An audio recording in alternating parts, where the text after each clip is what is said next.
còn gốc chủ dư hôm nay làm rồi bán nốt để bán hết.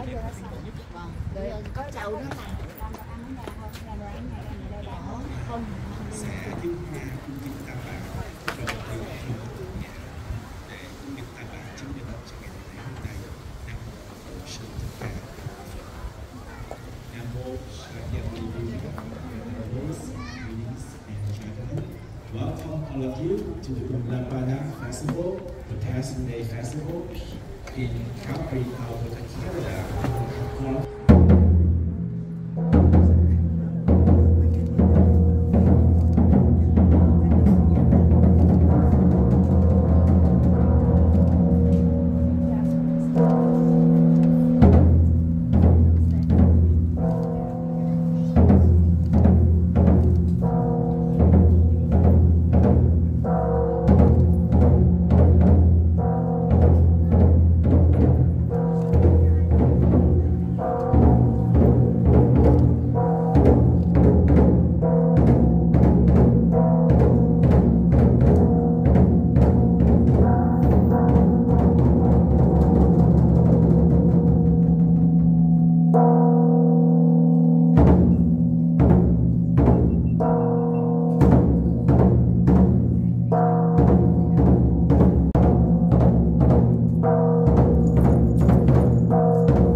Để tưởng nhớ đến các đức sâu về của thập phương chư Phật, chư vị Bồ Tát, chư vị Hiền Thánh Tăng, để tưởng nhớ công đức của các bậc tiền nhân, các dân dân tộc đã có công dựng nước và giữ nước.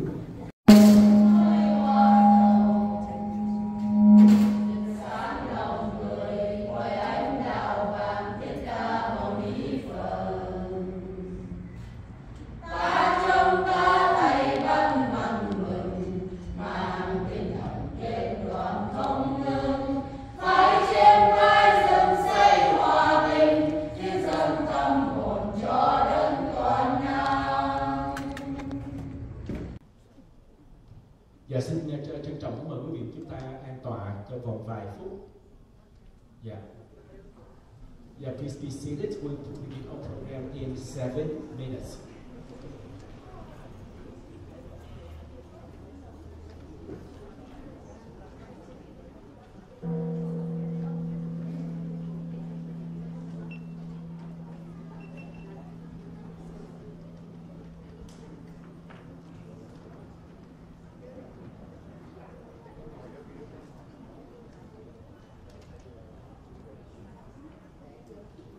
Quang, và những năm trước khi mà anh Quảng Hiệp được mời làm MC trên chương trình như thế này nữa, thật là cảm động khi được nhìn lại những gương mặt thân quen cũng như gương mặt mới của nhiều thế hệ đến đây để cùng nhau vinh danh công ơn trời biển của cha mẹ, noi theo tấm gương hiếu hạnh sáng ngời của ngài Một Quyền Liên Bồ Tát. Thưa quý vị, nếu mà chúng ta không có sự yêu thương, sự hy sinh cũng như là sự dạy dỗ của cha mẹ thì chắc chắn là chúng ta sẽ không có ngày hôm nay.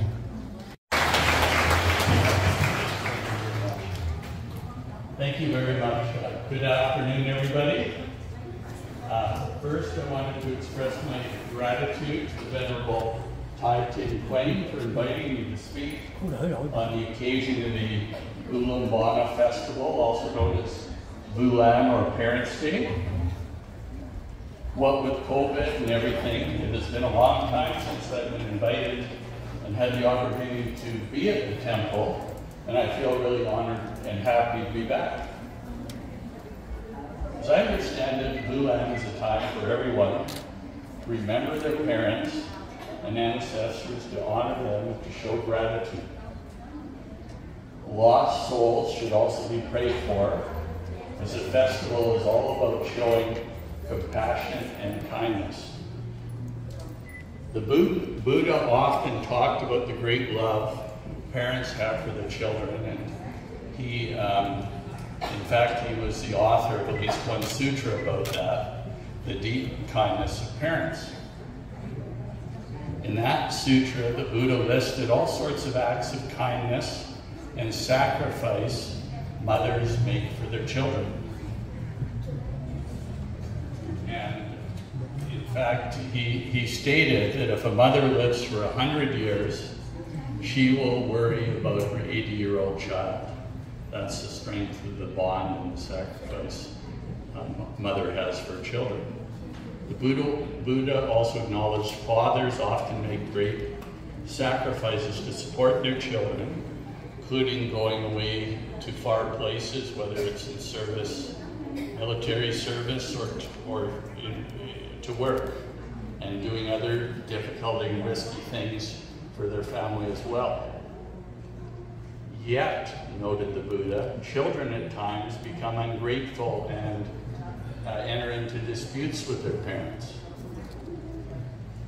And these patterns of the sacrifice of parents for their children, and of children having to learn to appreciate their parents, continue to present. One example is Mark Twain. He's an American writer and humorist who said, "When I was a boy of 14 years, my father was so ignorant, I could hardly stand to have the old man around.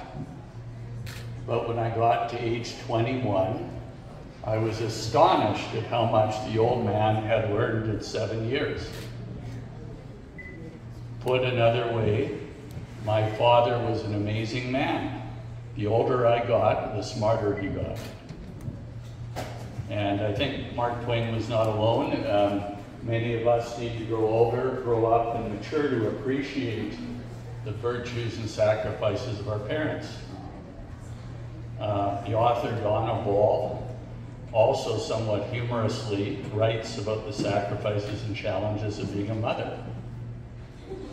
Motherhood is a choice you make every day to put someone else's happiness and well-being ahead of your own, to teach the hard lessons, to do the right thing even when you're not sure what the right thing is, and to forgive yourself over and over again for doing everything wrong.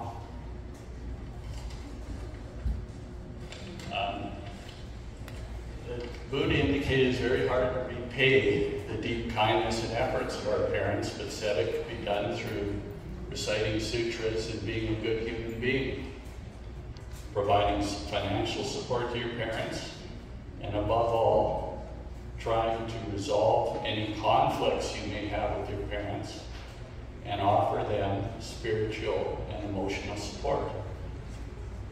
Doing this will repay your parents' kindness, but also bring happiness to you and those around you. As stated by the Buddha in the Sutra of Happiness, to be able to serve and support your parents, to cherish your own family, to have a vocation that brings you joy, this is the greatest happiness. Thank you for letting me speak. Chuk Mun Vu Lan tại Chùa.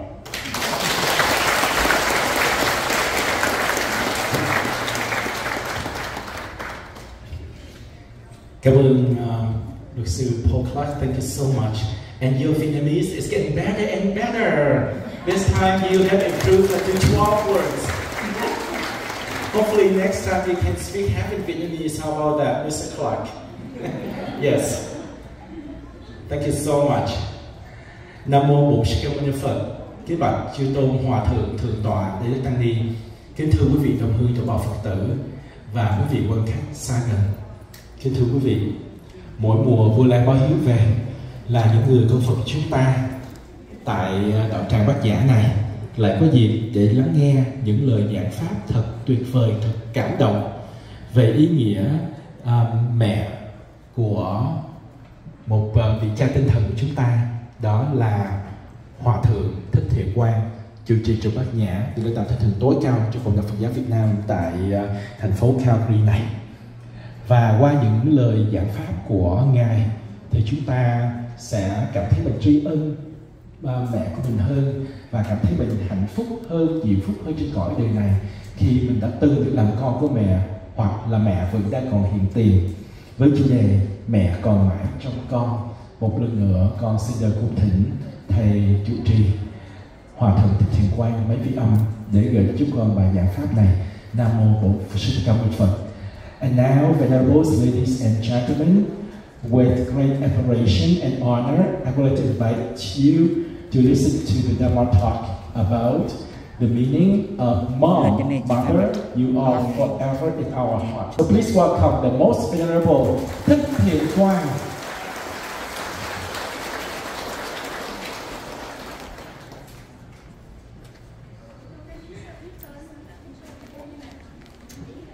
Cha là hai hình ảnh rất thực và rất ấn tượng với tất cả chúng ta.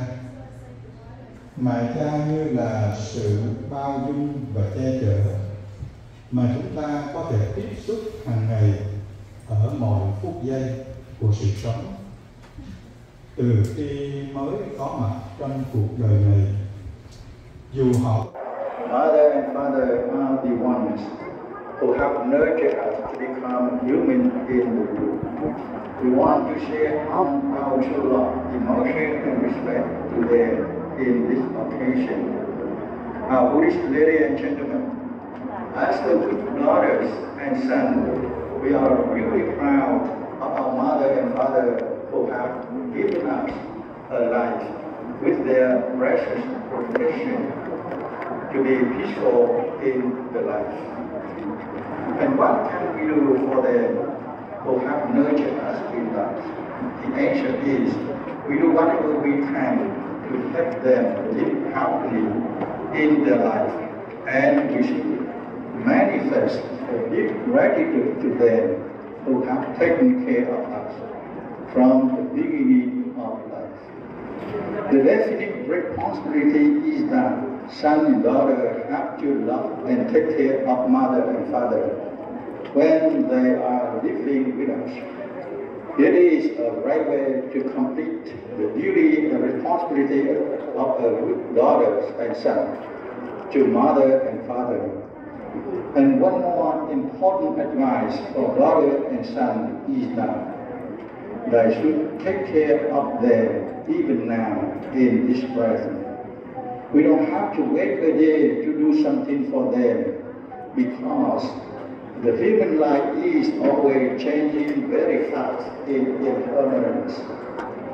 We may not have to change to recognize who they are and enjoy the sweet love and kindness once they will have done. A mother nurtured us from the time we were in this world. When the birth had been given to us, she took care of us for everything to be grown up. She gave us her sincere love, food, medicine, wear clothes, and education to taught us to know everything in the world. She had taught us how to walk, how to stand up after falling down, how to eat, how to drink. She had sung to Lord the child into sleep whenever he cries. She had also taught us a way of moral life which so many teaching to practice and stay away from things to become a good person. Mother is a very first and teacher giving us a good education before on other school. We cannot be a woman or man as we are now with our mother and father. The mother's marriage are very much precious to everyone. Mother's kindness is a true love given to her daughter and son. Being aware of this kindness, we should dedicate our time to take care of mother and father whenever they need. Not waiting until one day they become old and weak. Kindness is a way to recognize unmarried and true love of the mother who has nourished us during her life. Kindness is a love to the mother and father with our bargain or calculation of physical values. Mother true love given to her daughters and sons is boundless. She loves her children without a financial and material reason. We can say she loves her children because she loves them sincerely without bargaining. It is similar to a blooming flower. When it gives this flower to the world naturally, without a purpose or reason. It never asks us, why do I have to bloom for you? As the same as mother never asks us, how much love have you given to me compared with the love I have given to you? Mother's true love, true love of mother is precious gift offered to you and to the world. Many people decry the mother love as generous, as the compassion of Buddha. The Buddha love on being as his sons and daughters without discrimination of good or bad, right or wrong. The Buddha compassion is similar to a mother to love, generated naturally as it is from Buddha heart. Whenever a human suffers, the Buddha compassion is ready to help her, not necessarily of a reason. He doesn't need a prayer for him from someone to invoke him. The Buddha helped a human being in any case, but she could get the result or not, depending on her karma, whether acceptable or non-acceptable to have it. Everything good or bad depends on oneself. It means depend on the karma of each person, naturally, according to universal law. A daughter who wants to perform a true love for mother and father has to love them truly without wanting, as the mother's true love ever given to them. A daughter who practices true love, a compassion to her parents, has to do the same as a naturally blooming flower. Her love to the mother is coming from her heart, sincerely. We should have a true love for them now in the present. We cannot define what age we now, because now is each present moment. When we are here with mother and father, and they are here with us in each moment of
có bán bông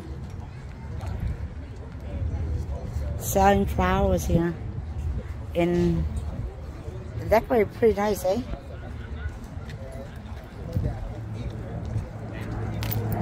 Trưng diện thấy đẹp đó.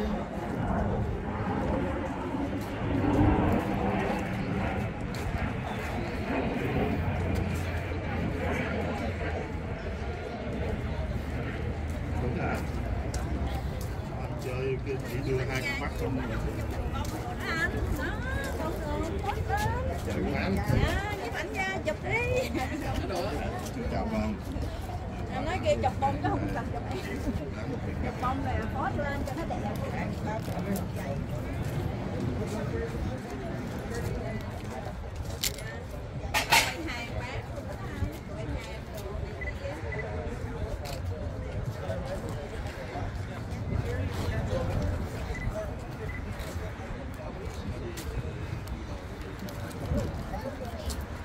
Với lại hàng bán chuyên bán bánh cho chị, rồi bán đồ ăn nè, đồ phát hành nè.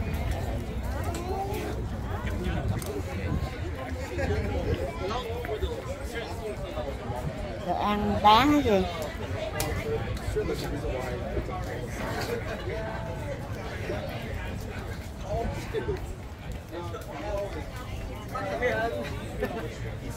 Oh, it's a man in here.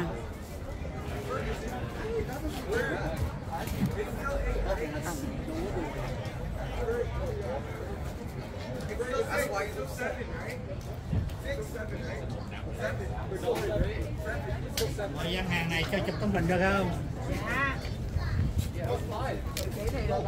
Không phải. Rồi. Đứng bán hàng, ok. Rồi, cười lên. Đứng bán hàng.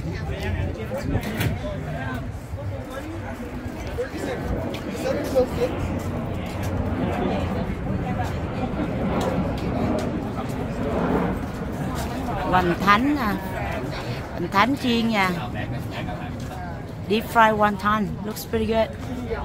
I'll get some later. Chúc nó tới mua.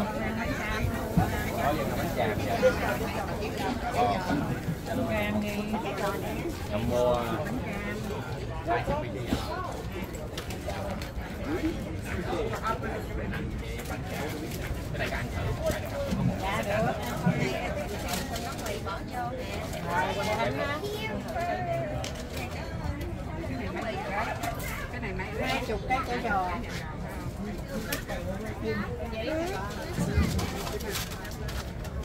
Vâng.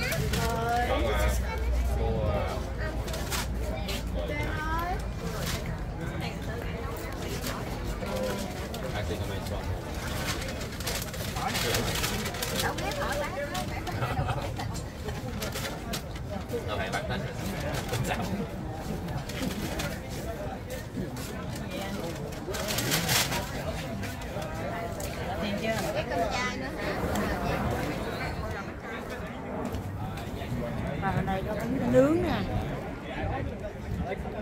Bánh nướng. Bánh kẹp. Nhìn giống là bánh kẹp và gì xanh xanh đó, lá dứa đúng không? Đúng rồi.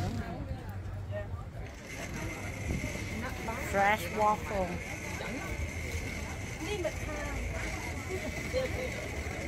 Chất lượng vừa đủ.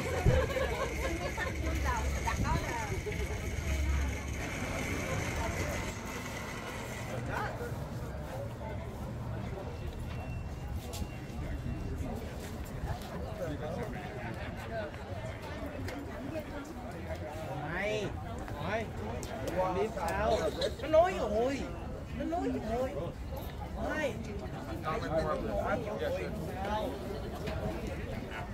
Có sinh tố.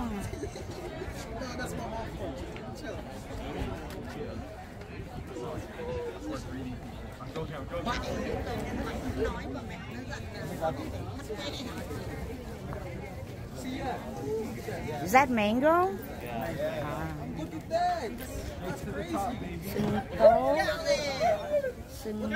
Sinh tố xoài. I'm sorry for my part.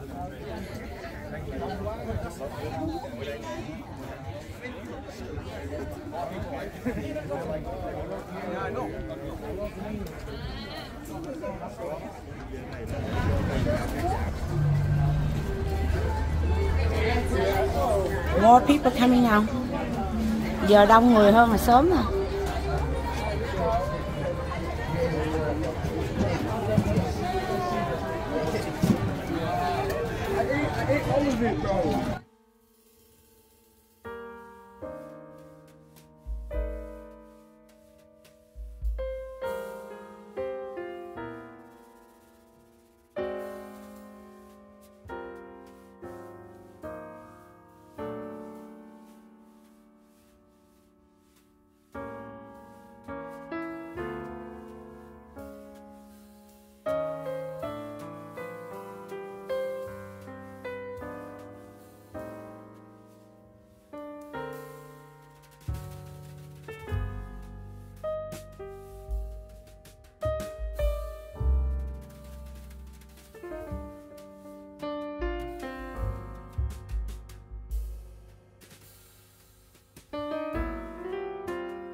Dạ.